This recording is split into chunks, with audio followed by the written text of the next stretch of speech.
Now, the next question obviously that comes up to play is like, well, can anyone do this, right? I mean, like, can anyone charge and make 20K a month? Can I really make $100 a cut, Daniel? Like, or are you just talking out your ass? Well, like, let me go ahead and explain this in this section. The reason why we're taking so long on like we're not implementing like, what to implement first is because like, look, I know barbers, man. I know you guys. I was a barber myself too, okay? And, until I can understand why I'm doing something, you're probably not going to do it the way it needs to be done. So I can give you everything of like, what you need to be doing for client conversion, taxes, financials, and all that stuff, which we have in here later modules. You need to understand why this is important. That way you take it seriously. And that way it's like, okay, cool. For me, it's like you have to understand and believe first, yes, this is possible. So you implement it to the T, and then you can get the result. Like, let's say if you just never thought, let's say if you never thought you could like build muscle or like, you just say build muscle. You're probably not going to be in the gym going as hard as you possibly can because your belief is like, well, what's the point? This is kind of useless, right? Versus if you're like, oh, I can add as much muscle as I humanly can, you're going to go as hard as fuck trying to get as much muscle as possible onto your body. And so it's again, for a lot of us barbers, like this is kind of like for a lot of you, it's a new world, it's a new way of thinking, and like there's a lot of education that has to happen on the front end for you to be able to actually get the back end of 20K per month. It's a lot of rethinking. So bear with me here. If you need to watch these modules, like I would go through these modules multiple times, 2x speed these things, all right? There's no reason why you should be like, listen, this is 1x. I 2x speed everything. You can still hear me fine. You can understand everything. Like you could double time your output on this, all right? So can anyone do this? To be honest, no. Most barbers will be very closed off on this way of running a business because they just don't know how business works. I mean, a lot of barbers think that charging more is wrong. They're like, man, I'll be on call, like, man, I can't charge my clients more. Like, what do you mean? Like, you're not charging them more, right? Like, you're charging more for a service, and it's up to them if they want to continue being in your business. You're not holding a gun to their head and telling them, you better pay me this price, right? Yet barbers, for some reason, have this thing backwards. It's like, look, end of the day, you have to set your price and then understand how to generate clients at that price point. The reason why you have fear is because you don't know how to get the clients at the higher price point. A lot of barbers also think that making more money is wrong. What is wrong about, like, again, money is a tool at the end of the day. I love saying this analogy because it's so true, right? Money is a tool. Money allows you to build things. Would you throw stones at, like, let's say your dad or your uncle for wanting more tools in his shed to be able to build a house? No, you'd be like, oh, no, he wants more tools to be able to build things faster, more efficiently, and build the things he wants to build, like a house or a mansion, whatever. It's the same thing with money. If you want to be able to make more money, it's because you want to be able to build a life for yourself and your family that you truly desire. Money is a tool. Money is not something that's evil. And I think a lot of barbers, they associate that money thing with evil. I made a great post the other day on my Instagram. Let me just bring this up because I think it's like a great segue point to this as well too. That, look, thinking or wanting or desiring money is bad. And like, look, I know what you're thinking. All rich people are corrupt. You just got to stop it. You're hating on which that you don't have. You think anyone who has money is a narcissist or a piece of shit. Sure, you're also a tad bit jealous and trying to validate the fact that you are broke as fuck. But deep down, you don't want to be a broke barber anymore because that shit sucks. But what do you correlate having money to? Of course, being a dick or being a narcissist like you thought. You'll trick yourself into thinking what you don't want or need money in order to validate why you don't have it and others do. You sneaky little fucking bastard, right? And this is like a open letter to myself. But also to avoid this made-up thing that you'll become evil once you have money. It's self-sabotage and a broke way of thinking. And until you pull your head out of your ass, you'll be stressed day after day because guess what? You don't make enough money to pay the bills or even build a life you want to have deep down and are miserable. And I hate to break it to you, dude. Like, you made the decision to become a business and you dropped out of junior college to become a barber. And a business cannot survive unless it makes more money. And then can you see how this way of thinking like really decides to fuck you up? So, and this is again to listen to me. Sadly, the entire barber industry thinks like this. All the barbers you see on Instagram, stage educators have this small crabs in the bucket mentality. Follow your passion, do it for love bullshit. They don't even live the life that you want, so why the fuck would you listen to them? Here's a great piece of advice to start. Instead of throwing hate comments at any person who has money, start praising them for the work it took for them to get to where they're at. Simple, I know. But this is where this will start to reinforce good thinking when it comes to those who will make money. And soon you'll be on the path to build the business you want. Again, most barbers, they just have a terrible idea of like, oh, no, I can't make more money. Like, it's so bad and evil. No. You just want to be able to build a life you want to get. And that's what you have to do. You can't build a life you want from, I don't know, Legos. It's not a currency, right? Another bad belief is that no one would pay for that amount for a haircut. It's like, okay, look, the way you're getting clients right now, yeah, nobody's going to pay that. If you truly believe to your core that no one, I have barbers say this, I couldn't imagine why somebody would ever pay that for a haircut. You're basically calling, like, it's a mirror effect. Like, you're basically showing me that you don't value higher price things, right? I pay $70K for a 12-month mastermind program. $70,000 for 12 months, right? You'll be like, oh my God, that's so much. Why would you ever pay that? It's because I see the value in that, right? I pay $200 just to get my beard done. I see the value in that. If you don't, like, I always love to ask this about people. When was the last time you spent like $500 on a dinner for yourself? It gets real quiet. They're like, never. What's the most important, like, what's the biggest, like, purchase you ever made? I'm like, oh, some, like, you know, like some, what's it called? Jordans. I'm like, well, how much you spend? Oh, about $300. I'm like, that's like a typical price point for a Jordan. Like, if you spend like 5K, 10K on Jordans, then it's like, okay, cool. Now you start seeing value in something else, right? So you have to start seeing, like, if you don't feel like people would pay that amount for a haircut, it's because you yourself are not the individual that will pay for value in itself as well too. You're kind of a cheap fuck at the end of the day. And you cannot be a business and be a cheap fuck in everybody else's business. You have to be thinking in abundance. You can't be in scarcity thinking. Again, nothing is more obvious than the fact that this person is cheap in their own life and has terrible views on how business works. Think about this. Why would it ever be bad to charge more? Why would it be bad to charge more? Oh, man, because, like, oh, man, I'm stealing from my clients. You're not stealing from them. Like I said before, you're not holding the gun to their head and forcing them to pay you. You're simply saying, this is my price. I can get clients at this price point. You can choose to be a part of this business or not. You're not forcing anybody. And the real thing comes into play when, like, a lot of barbers say that to kind of, like, hide the fact that they're insecure about their own business and they're insecure about their own abilities to generate new clients in their business and how to effectively run a business at that level because they don't know how to.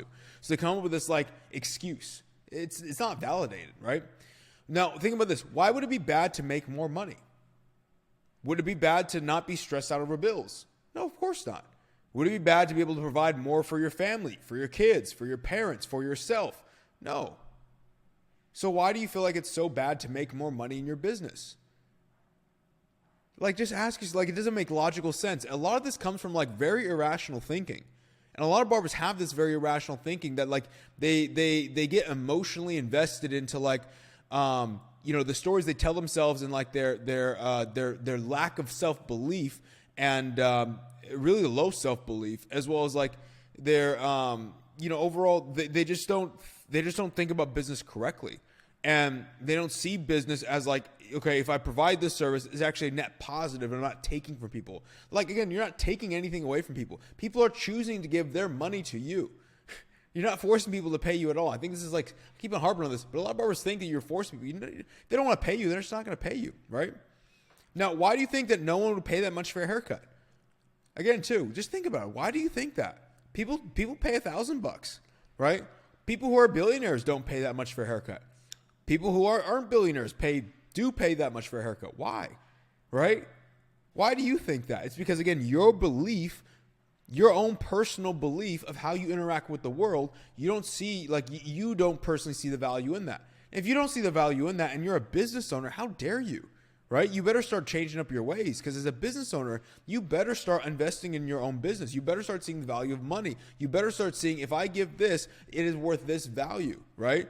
$200 haircut, I get this different type of quality versus charging $25. You should not be like, oh, I can get the same thing around the block for $25. How dare you? You're just going to keep on getting the same people in your business, right? All fucking day long. And here's the truth. People trade money for value. And value is created by solving problems. And most barbers do not solve problems. They just do a clean fade and a quick, sharp lineup. But that doesn't solve a problem for a client. They can get that anywhere. And what's worse, they think that they need to take care of their clients, or that would be bad to charge their clients more. And they have this feeling like it's stealing. You're not stealing. They are choosing to be a part of your business. You have to be able to be the business owner that can run the business at that high of a level. And here's the reality. Like I said before, if clients want to pay you $200, they just flat out won't pay you. right? You're not stealing or anything like that. They just flat out won't pay you. You won't be stealing or overcharging because they simply will go to a cheaper barber. And you're not mommy or daddy to your clients. In fact, you're trying to be that role or trying to take care of your clients. I always hear barbers say, well, I just want to be there and take care of my clients. Well, that's led you down a path where you are not financially in a good position. You're not making the money. You need to be able to put yourself and your family in a better financial space.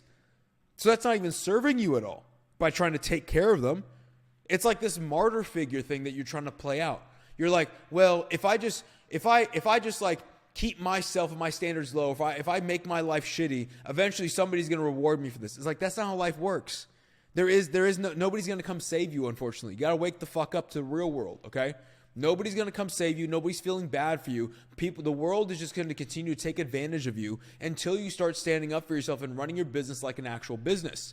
And barbers get this so fucking wrong because everybody in their family, everybody they've ever been around has this same broke mentality. This is a broke way of thinking, okay? And basically, you are fucking yourself by not taking your business more seriously and creating these made-up stories and situations. So the question is, can you do this in your business scale $20K a month? Well, it depends on a few things, right? What is the problem in your business? You have to be able to identify what the problem is. Because if you don't know what the problem is, well, then what the fuck are we even, what are we even doing, right? I'll be on calls where I was like, cool, so what's the main challenge in your business right now? Oh, there's no challenge. I'm like, then why aren't you at $20K a month, right? If there's no challenge, then you should be at $20K per month. If there's no challenge, you should be at $200 a haircut. There is a challenge for the fact that you are not here. If you're not here, there was a problem. Because there was no problem, you would already be here. Does that make sense? Then once we understand that problem, what is the problem? What is the problem in your business? Now, once we understand what the problem is, what is the solution to that problem? So a lot of barbers will be like, well, oh man, like my problem is like, oh, I just can't get new clients. Well, what's the solution? Oh, I just got to pass out business cards and shake hands and like wait time. It's like, we just literally debunked that that's not going to happen right up here, right? This is literally like, keeping your prices low. This is literally not going to happen. So how is that a solution overall, right? So again, if you don't have the correct solution, you're not going to get the outcome you want. And did you choose the right problem to solve is always number one. Because after that, and is the solution the best solution, right? So then you have to audit these things. Here's an example. You are a 400-pound fat fuck that wants to lose weight.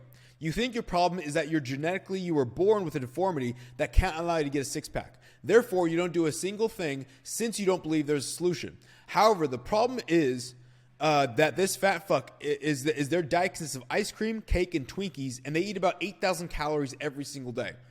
Now, this is an exact replica of a barber situation who thinks that their location is the problem and they are doomed to charge low prices due to their city.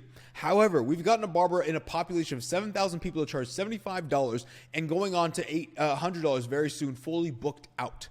I'm here to tell you it is not your location. It is how you're running your business. I'm here to tell you, you fat fuck, it is not the fact that you have a what's it called? You're born with a deformity that can't get you six pack. It's the fact you're eating 8,000 calories worth of ice cream, cake, and Twinkies every single day, and you're just blind to the fact that's the real problem, right?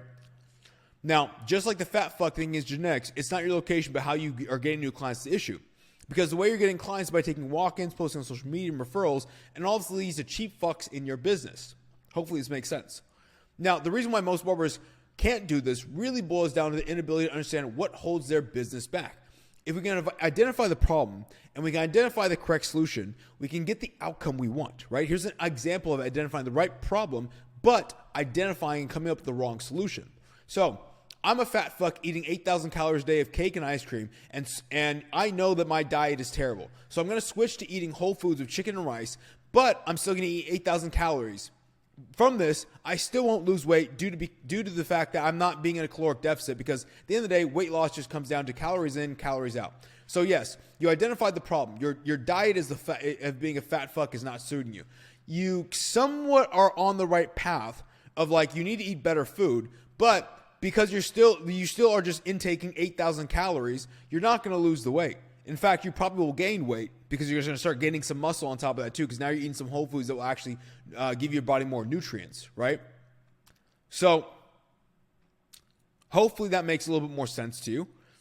Next, we're going to go over what is not your problem in business. What is not your problem in business overall? Hopefully this makes a little bit more sense to you. Again, too, what you need to understand is that you need to identify the correct problem. Most of you have no clue what the correct problem is, which we'll go over next. We're going to go over every single example of like what barbers think their problem is and what this actually is, and kind of give you a little more better idea. That way you have an idea of like what solution you need to come down to when you're entering this thing. Hopefully it starts to make sense because of why I'm building out this way. Because if I just gave you this from the get-go, you've been like so confused and so like, oh no, that's not the problem. This is no. Like we have to really break it down step by step. So next one, we're going to go into the problems and then the solutions for those problems as well too. That way you can get the best implementation pathway for yourself. That way, once you go into the future modules later in the classroom, you'll be able to implement everything down to the T and have a more of a customized plan and customized route for you moving forward. So with that, I'll see you in the next module.